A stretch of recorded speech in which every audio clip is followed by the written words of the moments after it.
हुआ था कुरुवंश में, यदुवंश में पोषण पाया था। जन्म हुआ था कुरुवंश में, यदुवंश में पोषण पाया था। पिता जिसके पार्थ धनुर्धर, माता सुभद्रा का जाया था। युधिष्ठिर भीम तात जिसके, नकुल सहदेव से काका थे, मुरलीधर माधव से मातुल का उस पर साया था। सात्विकी से शस्त्र विद्या, उसके उस योद्धा के जो गुण को बता रहा हूं, वो गुण आज तक किसी योद्धा में नहीं रहा। एक अकेला योद्धा इस सृष्टि में आया। जितने भी महारथी हुए, जिन्होंने अपने गुरुकुल में जाकर अपने शिक्षकों से शिक्षा ली, शस्त्र विद्या सीखी और उसके बाद उन्होंने महारथ दिखाया, इस महारथी में जो गुण था आगे बताना चाहूंगा आपको। सात्विकी से शस्त्र विद्या और रणकौशल मात्र गर्भ में पाया था। हुआ उदित नक्षत्र बनकर अंतरिक्ष में जगमगाया था। हुआ उदित नक्षत्र बनकर अंतरिक्ष में जगमगाया था। देखे थे मात्र 16 वसंत, देखे थे मात्र 16 वसंत। आप समझ गए होंगे मैं किसकी बात कर रहा हूं। देखे थे मात्र 16 वसंत, बीते थे विवाह के कुछ ही मास। देखे थे मात्र 16 वसंत, बीते थे विवाह के कुछ ही मास। बीता ही था मधुमास, बीता ही था मधुमास की युद्ध आ खड़ा हुआ अनायास। विवाह के कुछ ही माह बीते थे और युद्ध की तैयारी, 16 वर्ष की उम्र थी। बीता ही था मधुमास की युद्ध आ खड़ा हुआ अनायास। एक और प्रणय निवेदन, एक और प्रणय निवेदन, दूसरे युद्ध की पुकार। एक और प्रणय निवेदन, दूसरे युद्ध की पुकार। एक और चूड़ी बिंदिया पायल कंगन 16 श्रृंगार, दूसरे बर्छी ढाल कृपाण कटारी तीर और तलवार। यक्ष प्रश्न का छोड़ता था, मन उत्तरा का बार बार। उत्तरा के मन में संशय था। विवाह को अभी हुआ, अभी तो इसने मेरा वर्ण किया है, अब चयन का समय आ गया। चयन किसका करेगा, चयन किसका होगा। किंतु किंतु किंतु युद्ध और प्रेम को लेकर वीर के मन में संशय कब होता है। बड़े रणभेरी तो वीर प्रेसी की बाहों में कब सोता है। अभिमन्यु की शिराओं में भी कुरुओं का कुलीन रक्त था। वधु से कहीं अधिक सौभद्र युद्ध के प्रति आसक्त था। फिर हुआ पांचजन और गंगनाभ का नाद। पांचजन भगवान श्री कृष्ण का शंख और गंगनाभ पितामह भीष्म का शंख। महाभारत का शुरुआत हुई। फिर हुआ पांचजन और गंगनाभ का नाद। महाभारत प्रारंभ हुआ, उठा युद्ध का अनुमान। महाभारत प्रारंभ हुआ, उठा युद्ध का अनुमान। अभिमन्यु के मन में भरा आया उमंग था। अब किशोर सौभद्र पांडव सेना का अंग था। युद्ध प्रारंभ होता है मित्रों, शुरू का दिन युद्ध का होता है। किसी भी योद्धा को, किसी भी खिलाड़ी को जब पहला अवसर मिलता है किसी बड़े क्षेत्र में काम करने का, तुझे ऐसा लगता है कि मुझे अच्छी से अच्छी प्रतिस्पर्धा मिले।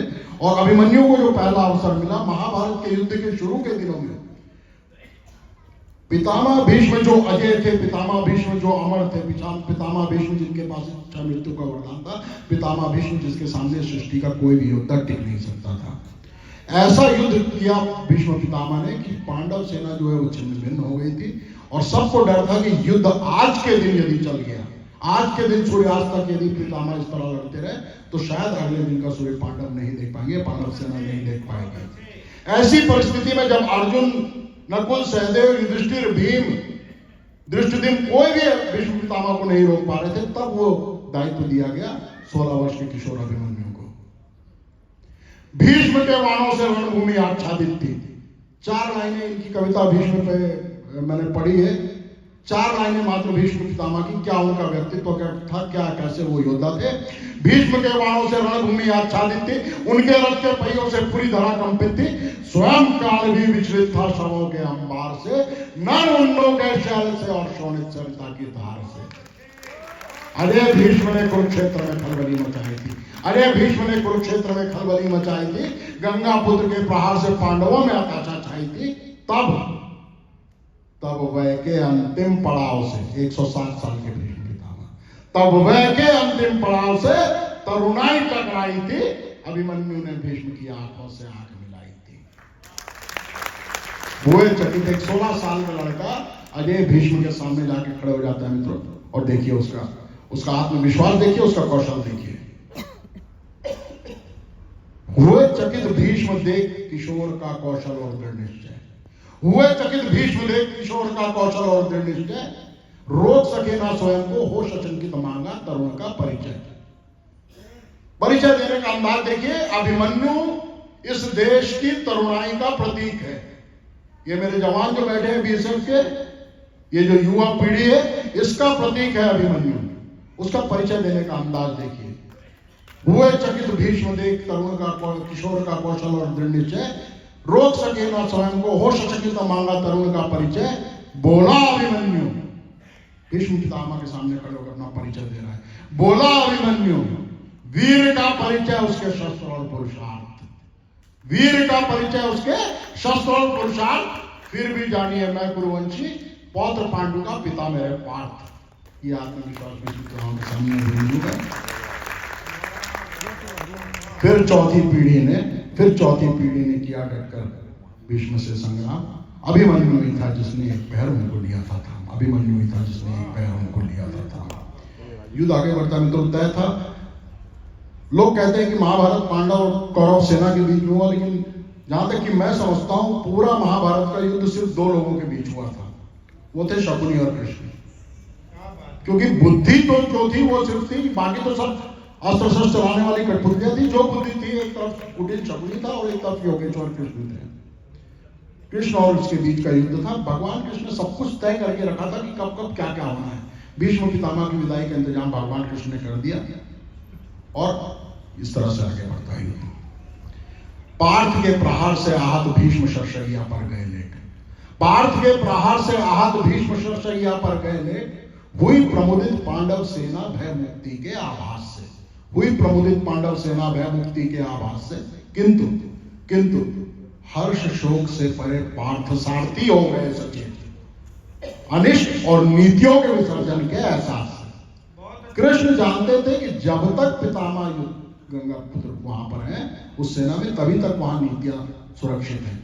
अन्यथा जितने भी योद्धा थे सब दुर्योधन के प्रति अपनी अंधनिष्ठा के साथ बंधे हुए थे और दुर्योधन कभी नीति सम्मत हो नहीं सकता था। तो भीष्म के साथ नीति भी रणभूमि से हुई विदा, छल से युद्ध जीतने कौरवों में फिर हुई मंत्रणा, छल से युद्ध जीतने कौरवों में फिर हुई मंत्रणा।